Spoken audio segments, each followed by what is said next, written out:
Welcome back to Spitballin Cards. In today's video, we're talking about the top players in Major League Baseball and what needs to happen to their cards for them to go up in 2025. In this episode, you have me, Scott, we have Ty, we have Jeff, and we have Phil. Guys, it's good to see you. Chris will be back next week. This week, we're talking about numbers 16 through 11 on MLB's top 100 players for 2025. And there are a few players that are very interesting and a few players that are less interesting. So we'll try to be fast on those players, aka pitchers, because people are sick of pitcher talk, and that's understandable. And we'll focus more on the position players. One thing to note, if you're interested, we have a Patreon account where we post an additional video every single week. And we even have a monthly live stream on the last Monday of every month where we talk to our members of that Patreon and discuss things in a little bit more depth and answer questions in those videos directly from our members of that Patreon. So if you want to join that, check it out. There's a link in the description of the video, and we also pinned it in the top comment on this video. One thing I'll note, if you don't want to join, we appreciate your support regardless, and we will still post twice a week. This is just a way to get your fix if you, for whatever reason, want to hear us talk more about baseball cards. You'll have a third video to check out, and even a fourth without live. So, all right, guys. So number 15 is Paul Skenes.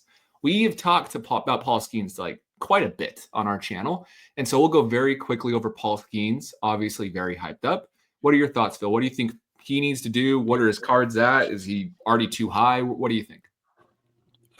Most people would say I'm crazy, but I do kind of like him this year. Of all the ultra modern players that I own, I've been listing cards of a lot of them, setting them up to consignment. With Paul Skenes, I'm holding on to him right now because I think there's a decent short-term path that his prices could go up.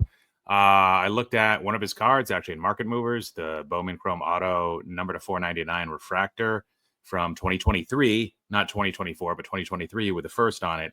It's down 44% from highs. And that's the theme with a lot of his stuff. So even though we're getting this massive marketing campaign in the way of the MLB debut patch, and we're going to see what that goes for. It's already topped Shohei Ohtani's highest ever reported card sale, which I think was in the 400,000s.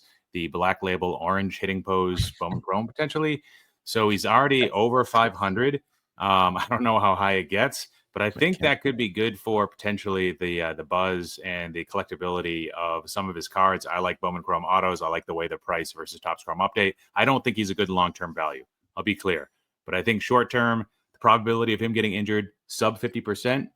In my opinion, this year, that he'll miss at least a month based on his build, based on his makeup, based on health attributes versus somebody like Spencer Strider.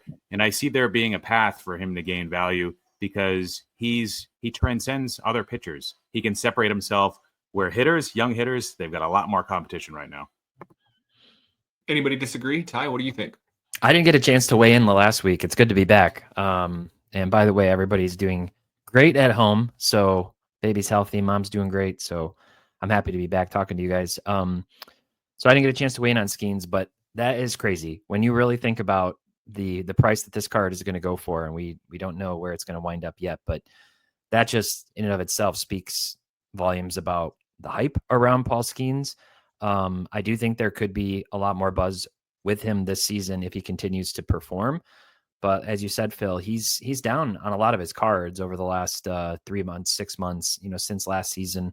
So it's going to be really interesting to see how he comes out early. I will say, he was teasing a new cutter during spring training play, and Harold Reynolds was like criticizing it, saying, why add another pitch? But when I saw the overlay between that and his normal fastball, I was like, okay, it's just not fair. So if he's adding even more tools to his arsenal and not hurting his elbow, he's going to dominate and continue to have the buzz, whether it's warranted or not. But for me, one of our commenters said last week, this reminds me of Steven Strasburg, and I would agree with that. That's what I've said all along. It makes me really nervous that we could just have Strasburg 2.0, and there's a lot more money into Paul Skenes than there is Steven Strasburg or ever has been. Funny thing about Steven Strasburg, when he was really big, his cards had more money than ever in his cards. I remember his Bowman Chrome Super Fractor. Was it a USA card? Or was it just the base? One of his Bowman Chrome Supers sold for like $10K, and that was like unheard of at the time. Now we're entering for a pitcher $1 million. Yeah, just 100x then. Yeah, like people thought the 10K was crazy back in 2010 when the Bowman Chrome existed. So, all right, Jeff, what do you think? Any final thoughts on Skenes before we jump to number 14? Final thought is, after dipping my toe in the pitching waters with Grayson Spencer Strider and Garrett Cole last offseason, I'm staying away. Smart man. And the hobby thanks you, Jeff. Yeah, you and Chris. It's a tough one. Tough combo. All right, number 14, Kyle Tucker. He's very interesting. I've kind of changed my tune on Kyle Tucker a little bit, and I'll kind of show my thoughts with some fan graphs, war graphs we can go over, comparing to other Hall of Fame caliber players and their trajectory to the Hall of Fame. But he's been very good when he plays. He's had some injury issues, and for the first part of his career, the Astros just refused to play him for whatever reason. But now he has turned into one of the best players in baseball. And last year, on a per game rate basis, he was probably the best player in the American League. And okay, that's a bit dramatic. One of the best players in the American League. But with that being said, any thoughts? What do you think, Jeff? Excellent fantasy player. He's been a cornerstone of a lot of fantasy championships the past few years, but overlooked often in the hobby. Maybe now he could lead the resurgence of the Cubs back to some relevance, I guess, and he could be the face of that franchise. So I like his chances of going up, but at least in the short term, I don't know. He just hasn't been too popular, so I'm staying away. But I could see a path where his cards could at least get a short term bump this season with the Cubs. Here is his baseball reference page. I want to point out a few things. He played in 2024. 78 games, so barely half a season, with 4.7 WAR and 23 home runs with a 181 OPS plus. So if you put that across the whole season, he's a 9 WAR plus player last year with high 40s home runs or so. So that's kind of where he was on pace for. Pace stats are always dangerous, but overall, he had a very good year, and we're starting to see that be more consistent. A 142, right? A couple 140 seasons. Phil, does he do anything for you? Yeah, a little bit for the short term, at least. And that's, I think, what we're talking about here mainly. I think Kyle Tucker making some strides with that on base percentage. In 2019, he started out with a 5.6% walk rate. That increased in each year after that. And then in 2024, it went all the way up to 16.5%. And right now in spring training, it's 18.5%. So maybe it goes up a little bit. I forget where I think he batted 2 and 3 in the order. Jordan also batted 2 and 3 in the order. They each missed time, so I don't know if he batted in front of Jordan, but you'd think that walk rate would be higher in a different situation. I don't know how that lefty power plays. I don't think it's going to play as well in Chicago, so that might hurt him a little bit. But of course, he gets the WAR bump. I was looking at the MVP odds, and he's sitting around plus 1,500 in a league with a lot of very talented young players. So I'm not going to take that, but I think that kind of shows how good he is. And as Scott pointed out, he was basically the best player in the National League. Well, tied with Ohtani. He was right up there until he got injured. He was making a strong MVP case. I think, at age 28, again, from a long-term perspective, it's probably a little too late for him. Sure, there's a chance at the Hall of Fame, and he's still in his prime. I think he's a better short-term bet than long-term bet, and we need to see him play good defense. That's the X factor for a lot of these players, to have a 9+ WAR season, is that defense. And with him, it's been a little shaky. He's had good years and bad years. He was very inconsistent. I remember a couple of years ago, he was like a plus defender, then he was a bad defender, then he was an average defender. So I don't know how Wrigley will play versus Minute Maid. I have no idea in regards to defense and everything there, but I want to look at his projected home runs. So while I pull that up, Ty, do you have any Kyle Tucker thoughts? Yeah, it seems like he never broke through in the fandom, in the fan favorite category with the Astros. I don't know if the Astro fans were always just he's going to be gone eventually, so we're not going to get too attached to him. But I was always surprised at how unenthusiastic a lot of Astro fans seemed about Kyle Tucker. Now he goes to the Cubs, which have a very loyal and dedicated, fan base, pretty passionate fan base. And he has a chance, like you said, to be the face of the franchise. People are obviously very excited about PCA, but it's basically him and Tucker now in terms of the two guys that I think are going to get a lot of the attention. It's, Shota might have another good season, but he's not going to be the guy that everybody goes after because he's a pitcher. So I think those two guys are going to be sort of in the spotlight for Cubs fans. And that in of itself could be a driver for some of Tucker's, card prices.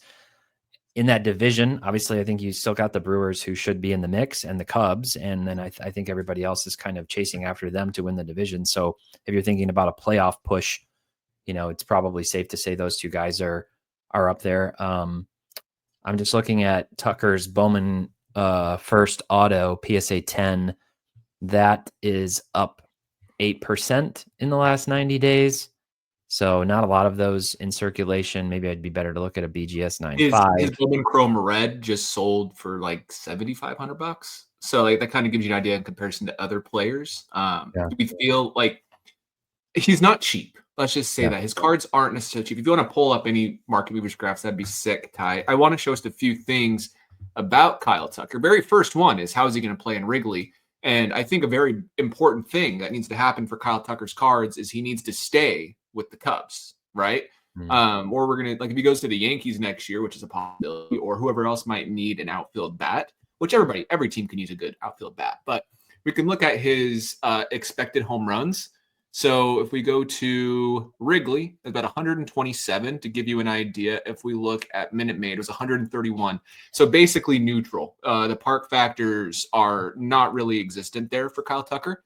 Wrigley usually takes away more than it gives with the wind because it's usually blowing in.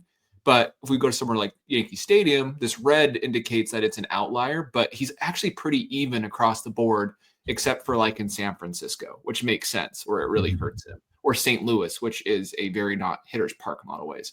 And then, of course, Cincinnati. He would do great in Cincinnati, but who wouldn't? We said every time we look at these graphs. So that's interesting. And another thing I wanted to point out, I just pulled up Paul Goldschmidt and Joey Votto, both guys that, don't have I wouldn't say immense hobby love, but have enough to have value. Tucker is exactly tied with them through his age 27 season. So he could be someone that's hurt by a strike shortened season. He already was hit with a COVID shortened season. So those are the type of things we need to look at when looking at players like this that need to have good, consistent years. If he misses a year, it could be hard for his cards. What was his highest MVP pin? So go ahead, Jeff. Sorry. I was just going to say, to reiterate Phil's point, long term's a little dicey. He's only played 3 seasons, more than 80 games, more than 78 games. So the 3 full seasons he's played, he's gotten MVP votes. He was a top 5 MVP in his last full season, and then he was an MVP leader, like Phil mentioned, before his injury last year. So that could have done wonders for him if he had been able to build on that top 5 with another top 5. But his lack of playing is going to really limit him from getting any meaningful round numbers as far as counting stats go. WAR, yes, he could get there with WAR if he has a good defensive career in Chicago. So actually, there's been a decent amount of volatility on this over the last year, but there was a high sale recently, $250, but really it's been hovering more last 90 days, kind of around $180. So it'll be interesting. I could see a case where he comes out hot and it gets back up into at least into this range in the 200s consistently. Who do we view Kyle Tucker similar to currently in the hobby? Like, who could we even compare him to right now? I can't really think of anybody.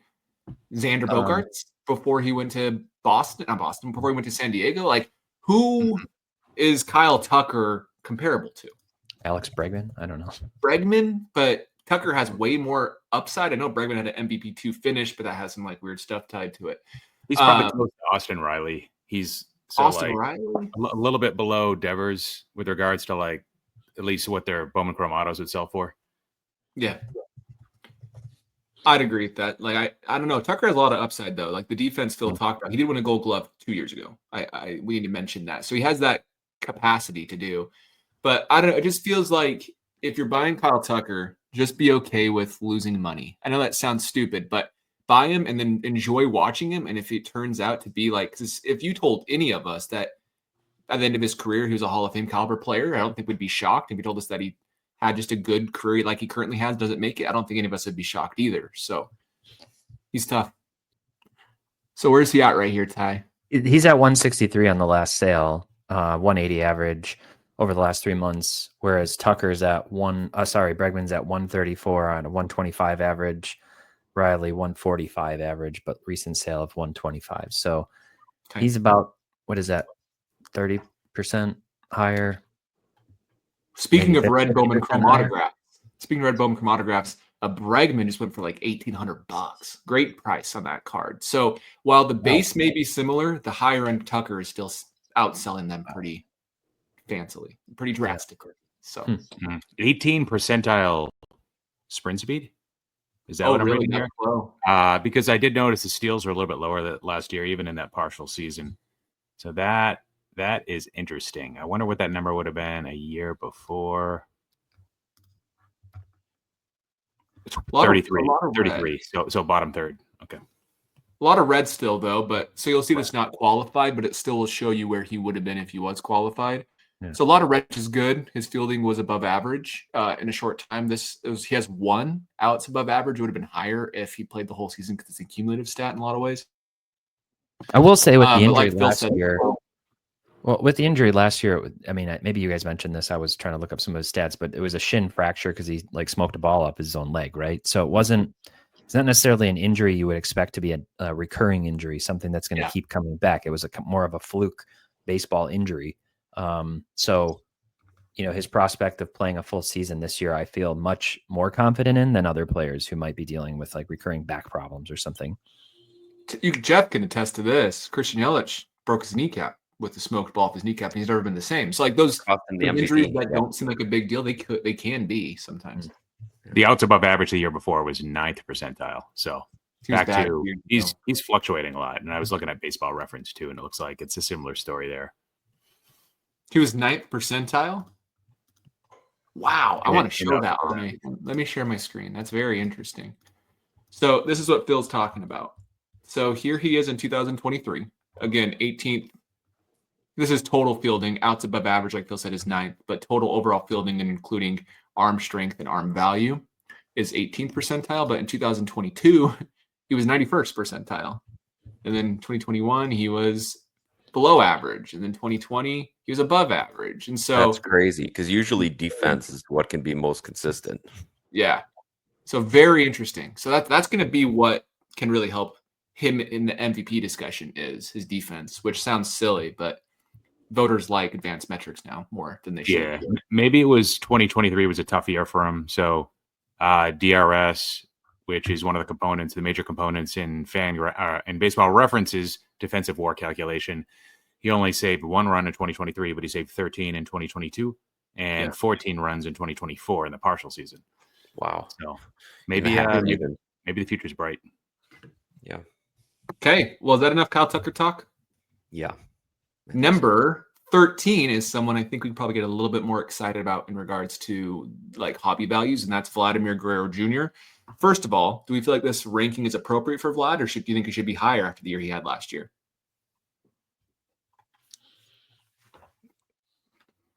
I know you're biased, Jeff. I want to hear your thoughts because you have a lot of Vlad cards.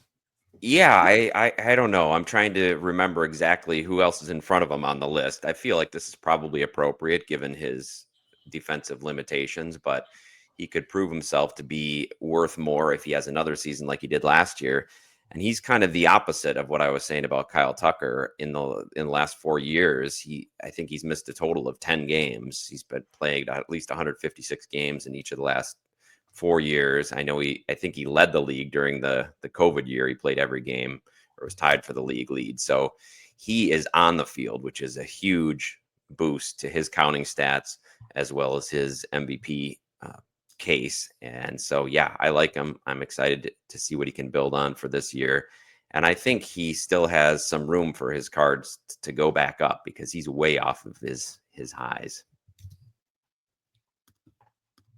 What do you think, Phil? I think it was really nice to see that the partial success that Vlad had, most of the season in 2021 with his time in Dunedin, with his time in Buffalo, was it? Buffalo. Yeah. That season in 2021, it wasn't a complete fluke. And Vlad Guerrero can be more than just an expected stat darling. He can actually be a stat darling based on what he showed last year. I have an interesting question for you guys. It's sort of in the weeds, but if he leaves the Blue Jays, will the blue Bowman Chrome Auto from 2016 still warrant a premium because it's a color match? Does it matter a little bit less if he switches teams? Maybe it depends on where he's remembered as playing for. where his glory days were and stuff, but I think it still will. Yeah. Yeah. I think it deserves the value. I think blue in general has the potential to keep climbing by itself with the way parallels are kind of going, and that being like a legacy parallel. Who knows? Phil gave a shrug. Who knows? But I think he'll be remembered as a Blue Jay better than most players who leave a team just because of his dad being a Blue Jay and the hype he had for all the years coming up as a Blue Jay and the relative success they've seen as like a team. I know they haven't had a lot of playoff success yet, but I think it matters. I think wherever he goes next, though, whether he stays in Toronto or whether he goes to New York for the Mets or the Yankees or whether he goes to Boston, I think wherever he goes, it's really going to help his cards. I really do. Scott, did you mean that his dad was also on a Canadian team? Because I don't believe I meant a that Canadian team with Toronto. Yeah, not he was with that. Montreal. Thank you. With the Expos. Yes. Anywho, I also want to note last year, though, he actually had some things better that I liked better than his 2021 breakout season. At home, he finally figured out the Rogers Center. He was very good at home. He had way less power, 30 home runs versus 48, but that's because he only had 5 home runs in the first 2 months of the season, and then he was great, which helps. But he hit 323 versus 311, and same OPS plus. So, yeah, Scott, I was going to say, and you mentioned it there, he had a terrible beginning to the season. So I don't know if you have his splits, but the first 2 months were terrible. So if he could have a full season like he did the last 4 months, it would be his counting numbers would be up there with his previous big season. Yeah, the first 31 games of April and March, he hit 229 with a 678 OPS. And then his worst month was 872, which sounds relatively low, but I mean, league average was lower this year than it's been in decades, basically. So he was even 872 is really good. He was awesome in the summer. Look at these one daughters. You love seeing one dot, whatever. What did And you just say? adding One daughters? 1 daughters? 1.127. Yeah, one daughters. He has 2 of them. Oh, you're saying daughters. Not daughter. The pronunciation. I'm like, what's a one daughter? Ty is all thinking about his daughter right now. One daughter. Daughter. Yeah. Data. But yeah, we can show his baseball savant, but it's just very red in general. Yeah. His limitation Talked might be about him a lot. defense. Would you rather have a Jason Dominguez or a Vlad Guerrero Jr. BGS 9.5 Chrome Prospect Auto? Vlad. that's obvious. Vlad. Same price. I'll take the Jason. I'm just kidding. No, Vlad. What about let me pull up a couple more guys here. This will be interesting. You guys keep chatting amongst yourselves. Dominguez might be playing some DH this year with the Stanton injury. He's going to be playing more DH than probably he was supposed to. So that could be good or bad, given what we've seen of him in the outfield and in the spring and some of the issues he's had. I mean, Dominguez could still be a good short-term play. I think a lot of people forget how good he could be. In 400 at-bats, the guy could go 20-20. Who knows? So I do want to show this to you really quick. We talked about Kyle Tucker, Paul Goldschmidt, Joey Votto. Vlad is well above their pace right now throughout his career, which is good to see. He's at 17 WAR, while the next highest at the same age was 11.9 for Kyle Tucker, surprisingly. So he's beating pace. I did think it was interesting. I did plug in Bryce Harper, who is probably the other best first baseman in baseball. It's kind of next on our list to talk about today. So, yep, next on the list. But like we look at him compared to like a Bryce Harper talent, it's not even close, which is hard. So like this is what concerns me with Vlad's cards. He still isn't like a guarantee for a long-term value, honestly. But I think he could definitely be that if he can just be consistent, which he hasn't had so far in his career. Mm. Any thoughts on this, or just summarize it sufficiently? I'm just interested in that Harper. I think, Harper did start younger, so he's got that boost. And then also the shortened 2020 season hurt Vlad a little bit in that comparison. Yeah. Harper had that one massive 10 WAR season at age 21, which absolutely helps all of his future projections. Exactly. But yeah, I don't know. I think Vlad, in order to really have his cards go up, he either needs to sign an extension, have a deep playoff run, or have like an MVP season, which I'm not really confident in right now in the American League, if I'm being honest. If he posts another 160 OPS plus, he could see another like 10 to 25% bump at least. Yeah, without winning the MVP. Could be good. Could be good for his values if he just does what he did last year again. he had a hard time with Ohtani, lost to Ohtani, and then last year was just a generational year. I think he was, what was he, fourth behind Witt, Gunnar, and Judge? I mean, that was just a great year for MVP I think voting. he finished like sixth, didn't he? Sixth. Who else was he behind? Jose Ramirez, that makes sense, and Juan Soto, that makes sense. AL was just stacked last year. All right, here's a list for you to consider. Just one player response. So 6 guys. You got, these are all their BGS 9.5 Chrome Prospect Autos. So you got Vladdy at 524, Tatis at 500, J-Rod up at 700, Jason Dominguez 490, Freddie Freeman 560, and Churio at 450. Of these 6 guys, you got to buy one of these between now and for the end of the season. To sell at the end of the season, who would you pick? Oh, good question. If it's to sell, I mean, Vlad, I think, has the most clear path to value. I think I might Tatis take is already Churio. really expensive. Yeah, Freeman for 1 year, I don't like. Freeman would be my pick if it was like a forever card, probably. Me too. Or even 5-year card. J-Rod, he's got a lot baked in still, even after he's still disappointing pretty high. last year. Vlad has the best risk reward proposition, the best like balance of upside and downside probably with the next year, in my opinion. None of these guys like I want to hold for that long, except for maybe Freeman would be cool though, I guess. Yeah, it's tough. I'd go Churio or Vlad. Remember the meteoric rise that was Freddie during and after the World Series, but this is the end of the season, I guess I said, as opposed to the end of the playoffs. But I like Churio of these 6, I think. Yeah, but without thinking about it. What was his price again, Ty? Churio was at 450. Just a little cheaper than Vlad. 406 over the last 6 months. Well, 6 Yeah, months. you're probably right. He has a decent path to value. If he has another big year, I think he's got more buzz around him in general than Vladdy does, even though I'm pretty optimistic about Vladdy this season. Does Churio? I wonder what his pops are. Yeah, I want to see the pop counts too, because that Freddie has to be low.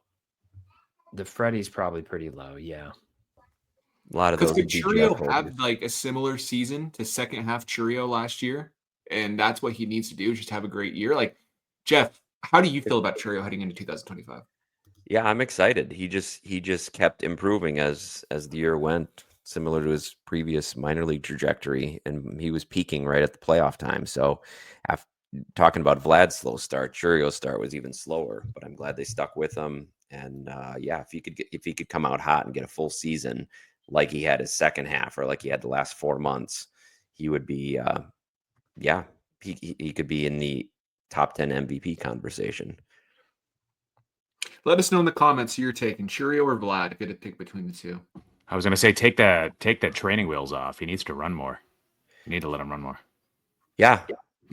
I think that's there are true. 93 of those Freddie BGS 9.5s and 56 PSA 10s for Freddie. Say that again, Ty. 93 BGS 9.5 Freddie autos. How do you compare that to a Vlad? Let's see here. Put you on the spot. Yeah, look at Churio's sprint speed. You're right, Phil. I didn't realize how fast he was. He's extremely fast. He's really game fast as well. He needs to take advantage of that while he's young, before he ages out of it. Yeah. There's very few players that hold on to that speed. Trout has somehow, but if he runs fast, he'll just fall apart. Yeah. He's like one of those really nice cars that are like gorgeous and can drive really fast, but if you drive them too hard, or they'll just break. Super unreliable. He's been great this spring, by the way. Yeah, he has. He doesn't like where he is on this list. One final thing about Vlad is I think a lot of his long-term value is going to be tied to where he ends up going. And given what he's going to ask for, there's only a few places that he could go. So I would like his future if he gets paired up with Soto in New York, if he becomes a Yankee even for collectability. I'm hoping he goes to the Red Sox, but I don't think they have room. They just have too much young talent there. Hey, you can always trade young talent for other players for pitching. Yeah, we can make room for Vlad. Yeah, All right. I don't think I they're think worried. we're gonna contend for him. Love to see Vlad and Devers in the same lineup. His contract is either going to be great or terrible. When I say like the contract itself, he offered the Blue Jays less than $600 million, which sounds crazy, but compared to Soto, they're both kind of like bat first players. Soto's better. I think we'd all agree with that. Sounds like it was even less than 500,000. Yeah. Scott. 500 million. 500 million. Sorry. Yeah. I think we'd all be happy with 500,000 ourselves, but Vlad wants 500 million. But my point is, the Blue Jays are dumb for not taking it, in my opinion, first. But like, if he regresses to where he was before this year, that could be one of the worst contracts in baseball history, potentially. If he's a 3-WAR player, you know. But at the same time, if he takes that step, it could be one of the best because he's so young still, which we don't see often. So it'll be interesting to see how it plays out. 460 Vlads in a BGS 9.5. This is actually very interesting to think about. Yeah, that's why and then the Choreo is like 800. It's like so the Choreo in a BGS 9.5 is 48 because not many because everybody's at PSA. Isn't that funny? They're all at PSA. There's 372 PSA 10 Cheerios. Wow. And yet the Vlad was like the opposite in terms of like the numbers graded. But Yeah, that's when BGS was king. So that's why Freddie's attractive though. Same price or less, but like just the teeth. They don't exist to the teeth. Maybe throws them long term. You got to go with Freddie. Any Vlad comp thoughts? Want to talk about our last two players? Let's do Number 12. We have Bryce Harper of the Philadelphia Phillies. Moved to first base last few years, and he's done a fantastic job at first base. Arguably one of the best defenders in Major League Baseball at that position, which is pretty crazy. I think that was a lot of people's concern. We had the same concern with Tatis, who then won a Platinum Glove, and now Bryce Harper. He could win a Gold Glove the way he's playing. What are our thoughts on Bryce Harper, and what needs to happen for his cards to move up? I think postseason magic helps with Harper in particular, and just seeing him in all his glory, competitive glory, having big moments. We've talked about the postseason dynamic in the past, but there are certain players who I think it really does and has helped, and Harper's definitely one of them. But he just needs to come out and have a consistent and solid season, and I think the lore of Harper will continue to build. The Phillies should be really good this year. But tough division as usual. So we'll see kind of how they come out in that mix. Okay. Speaking of postseason magic, do you want to guess where Bryce Harper ranks since 1950 in postseason weighted runs created plus, which 100 is the league average? Since 1950, where do you think Bryce Harper ranks all time? All players have to have at least 200 plate appearances. And for those that are wondering, there are a total of 104 players qualified in baseball history that have 200 postseason plate appearances. Yep. Where do you think Bryce Harper ranks all time? In which stat did you say? Weighted runs created plus. It's like OPS plus. It's percentage based. It's not based off of like cumulative numbers. Yeah. So it's not like home I run. don't need to worry about all the Astros and David Ortiz, or maybe I still need to worry about some of the Astros and David Ortiz. I would say he's got to rank in the top 3% of the list. Okay, so you're saying top 10. Top 3. Top 3. Top 3. I was saying top 5, yeah. There's only 104 on the list, you said, right? Yeah. He's number 1 all time. Holy cow. 171 weighted runs created plus. Right behind him is Carlos Beltran, Nelson Cruz, Albert Pujols, Jordan Alvarez. I'll share my screen, but he's number 1. Show Nelson Cruz some love. Yeah, but it's just interesting. Like, he's been as good as advertised. Unfortunately, he wasn't great in the World Series. Had a home run, but like in a couple of division and championship series, he was really good. Number 1.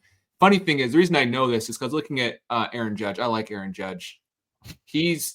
And they bring him up, but he was number 48, so he's not even in the bottom half of players. He still has a positive weighted run created plus, which is why I know that. Look at Mookie at 51. Ooh. Yeah, Mookie's been worse than Judge. I just wanted to say Mookie's name in another episode. But wait, who do you guys think is worst all time? I'll just show you. My gosh. Martin Maldonado, 43. Martin. Really bad. Really, really bad. Other players that surprises you, Buster Posey. You think of him as really good. He actually never had that good of postseasons at all. Boy, really. Chuck Knobloch. Look at Veritek down there too. Yeah. Wow. Yeah, this is a fun list. This is a fun list. People bash Judge. He's actually not even been below average in the postseason. Send me the link to this, Scott. I want to look at this later. Yeah, I love Freddie McGriff up there, top 20. Dang. Barry Bonds, number 14. Bonds is interesting because I thought Reggie Jackson would be higher. Or is Seventh. number 7? Pretty I high. mean, he's 7. It's not like he's not high, but I would have guessed top 5 for him. We sort it by home runs. That's always fun. Manny Ramirez, number 29. Bryce Harper's number 17. Judge is number 18. Total. 16. Yeah, total. Sorry. But they're all top 20. So very interesting. We've talked in the past back to Harper about how he's been kind of inconsistent in his career, but he started so young that he's been able to still put up some big numbers. He only has one season over 6 WAR, which is kind of surprising when we look at these top players. You usually think they can compile WAR in big chunks, which he has not. He had that one big season, as you mentioned, Scott, when he was young, almost 10 WAR, but has only cleared 5 twice since then. So his ability to stay on the field is key. He's got to stay on the field. He's missed a lot of games in recent years, and just to keep producing at that level, because yes, his postseason performance, people acknowledge that he's huge in the postseason, but they still want to see those big regular season stats. I think so too. It's like the Reggie Jackson situation. Reggie Jackson was a big postseason player. Like, look at Jordan. Like, he has value because of it. But at the end of the day, people like round numbers. So we like players who have good both regular and post. You can't just go off of postseason. You really can't. Harper's on a good path, but it would surprise you. Him and Mookie have almost identical OPS plus. And Mookie's not really seen as like a bat first type guy, right? And so he has another monster season in him, I feel like. I would like none of us would be surprised if he had a 170 OPS plus this year at all. Yeah. It feels like he's going to have one more big year where just he stays healthy, he doesn't get in the hand. He gets hit a ton in the face and the hand. They always throw inside. So it feels like it's going to click one of these years. Yeah, I look at, after studying Harper's market for a number of years, I see him really benefiting from a couple things. One, the power of having few rookie cards.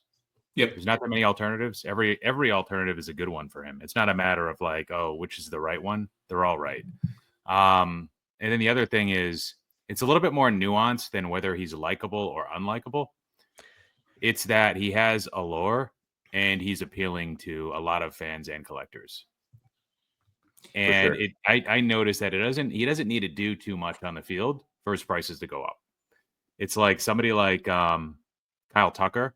He'll need to string together like 2-3 really solid months for people to notice. With Harper, it's a couple weeks, a few big home runs at home, and there his prices go wild in the playoffs, even less, right? A couple hits here and there, and we're going crazy. Do you guys think, one, is Bryce Harper a generational player? And if the answer is no, is this going to be like Derek Jeter, where we look back on Bryce Harper 20 years from now and be like, yeah, he was like a generational guy, even though maybe he wasn't, if we don't think he is by today's standards? So I've ran polls on generational on my channel, and Bryce Harper's never voted as a generational player by viewers. So don't yell at me, yell at everybody who watches this video, because you voted no on Harper. It was less than 60%. Yeah, but I would say no, but to Phil's point, he's a generational personality. He's got a huge personality. He's in a city that really has embraced him. He's embraced the fans. He gets some great cards from Topps. He has a lot of cards with the Philly Fanatic, with the headband. He's got the hair. So he's got a lot going for him. Maybe not on the field, the generational talent, but he's definitely going to be one of the most collected players of this generation. Yeah, most iconic. I want to say, though, in regards to postseason and Jeter, he needs to win one. That's important for, I think, Harper's legacy, is he needs to win one World Series. Because if you can be one of the best postseason performers, we don't win one, I mean, it's not the same. So I think that's important for his legacy. Yeah, it's not, but based on Chris's theory, I'll speak on behalf of him. He really is about moments. He thinks moments matter more than the actual playoff outcomes themselves, is kind of the way I take that. And I would take that even further as to moments could happen in the regular season too. Player hits for the cycle. It would be hard because each game only matters so much. But I think without the World Series, he'll still be a popular dude to collect 20, 30 years from now. But I think it does matter, Scott. I think it's definitely like at least icing on the cake, if not something that's really important for his hobby. It's getting tougher though. National League. National League's a bloodbath. His own division is really difficult with the Braves and the Mets. Like, it's going to be tough. A lot of the good teams aren't going to make the playoffs, and the Phillies are getting older. Every player on that team is getting older. They've had no pitcher injuries at all, which is abnormal for baseball. So he's actually up on his Chrome Prospect Auto over the last 6 months, up 20%, and up a little more than that if you go back to October. But he's down over the last year. So kind of an interesting trajectory for him overall. But I think, like you guys were saying, all it takes like a couple hot weeks and his prices go crazy. And he's really good at having a couple of hot weeks during any given season. So he's a guy he's like the quintessential guy to me that if you can buy this card, if you find one for $682, like somebody did at the end of last October, that's like a no-brainer. It's just no-brainer. Like I should have been looking at those cards and buying them back then, because he's not going to not come back up to, historical norm levels in the $800-900 range or more. So I want to do the war graph stuff with a couple different players real quick, including Harper. So we're talking about generational. Let's compare him to some other players that, that I think are interesting. I'm going to throw one more in there. All right, please just take Mookie off this graph. He actually wasn't on this graph. And then you added him a second ago. No, I'm adding Willie Mays. He would blow out the graph. Mookie would blow out Mays. Oh, Harper's going to make Mays look horrible. No, my point is to show, though, like we talk about generational, like what is, like that's where I think the word's thrown around too much. Black line is Bryce Harper. The green line is Aaron Judge. So Aaron Judge and Bryce Harper are even though Aaron Judge debuted 5 years after. That's what I wanted to show. Then we have the purple line is Mike Trout. So this is where Mike Trout's at right now with Bryce Harper, even with not playing for a decade. And then we see someone like Ken Griffey Jr. above, Willie Mays on his way up. And then here's a Soto who's still ahead of Bryce Harper to the same age as well, 28.6 versus 36.3. So, like, I think Soto has the potential to be more, like, I wonder where Soto's at on this list. He has to be pretty high. He might not have enough plate appearances. If we drop it to 100 plate appearances in the postseason, I bet Soto's right there. He's 37th with 100. I haven't sorted it by that thing. Soto is top 20, like 20 or so. I don't know. Does this make you feel any differently or not at all?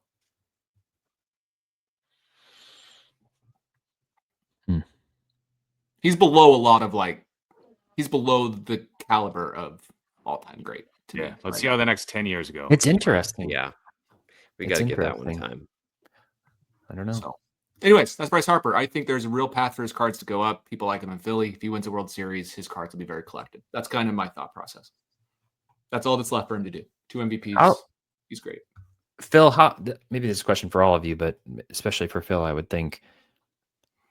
How does Bryce Harper's popularity and kind of aura and everything around him compare to like what Nomar Garciaparra had for like 10 years and then kind of faded off because of injuries? Was it even 10 years? Maybe it wasn't. I don't know. Was it like 8 years or something? Like Nomar was very popular. I know that. Yeah. I wasn't as big of a baseball fan in the 90s. So but I'm just kind of wondering, like, he was really good too. He didn't win any MVPs, but yeah, it's hard for me to know how popular he was outside of Boston because it was pretty short-lived. I do have a friend that still collects his cards, Smarter Collector on Instagram. Yeah, that's a tough comparison. I was just like trying to think of players who maybe carry more mystique with them, even from history, than like what they ultimately delivered. And you guys mentioned, I think, but that 2 MVPs though really sets Harper apart. He's got those 2 MVPs that everybody's going to look at that and be smitten. Yeah, Nomar was a PD guy, right? He cheated, right? I think so. I don't remember. I think he did. Who knows? It was on the Sports Illustrated. He had cover. injuries and cheating, I think. Yeah, like maybe not. Maybe I'm misremembering. He was remembered a lot for his batting approach. Yeah, his like weird like warm up Batting routine. gloves. And then he led the league. Harper in his like wild swing, he would swing at everything and hit it really hard. But his peak was just so short. Really short. And remember when him and A-Rod, or was it A-Rod that was talking about how Nomar and A-Rod were way better than Jeter based on some like advanced stats at the time, probably OPS. And then look what happened to Nomar afterwards. Who said that? A-Rod was like joking around with Nomar, saying like, "Oh, we're the 2 top shortstops in the league. We're But better it than was you." it was all those 3 guys. Yeah. And then Tejada, but yeah. So one last Bryce Harper comment. So I have the top 20 list of jerseys sold in 2024. Do you want to guess where he ranks on that list? Because I think that shows the popularity aspect that's important, right? Yeah. Ohtani number 1, Harper is number 2. Judge is number 3, Mookie's number 4, Lindor is number 5. Ahead of Judge. That's surprising. After last year, especially. Those 2 are very much tied, right? Judge Ahead of Skubal. Shocking.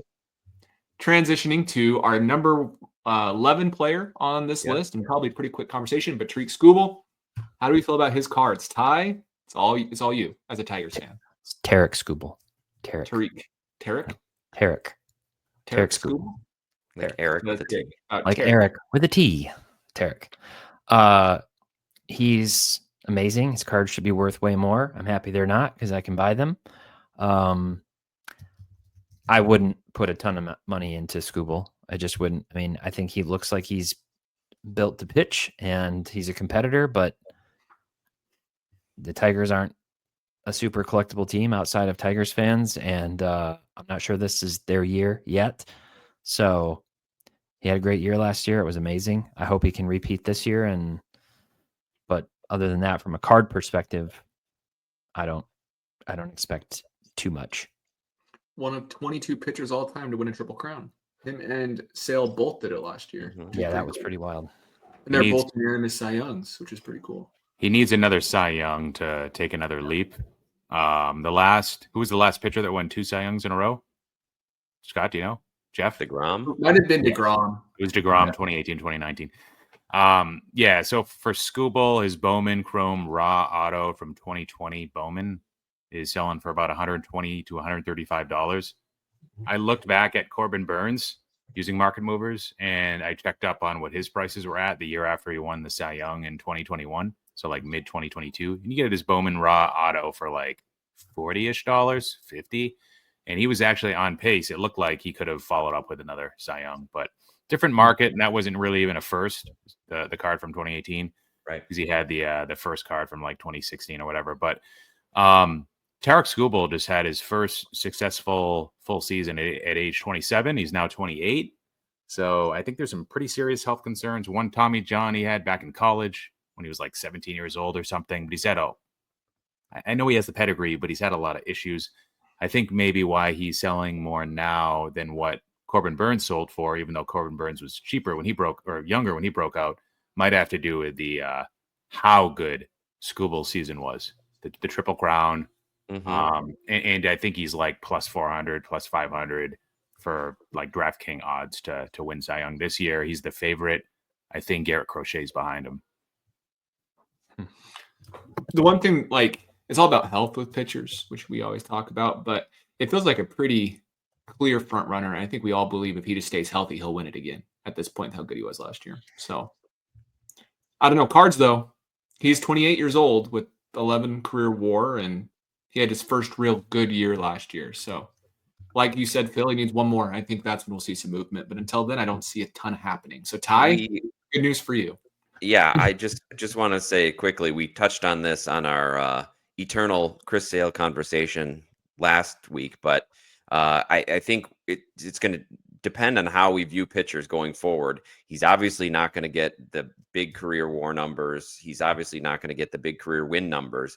But if he puts together a couple seasons like this and has a huge 3 to 4 year peak, maybe that will affect both his collectability and his future Hall of Fame chances. We just don't really know what the next 2 decades are going to look like in terms of starting pitchers. Very well stated. Good news. The next 2 weeks we do these, we have 0 pitchers to discuss. Well, no pitchers in the top 10. Kind of one we'll talk about. Yeah. Kind of a pitcher that we can talk about in Shohei. But other than that, thank you for watching, everybody. Again, if you like our content and you want another video this week, there is one live right now for you to watch on our Patreon, and hit that link if you'd like to go there. And hopefully it's worth your time. And we'll see you in the next video.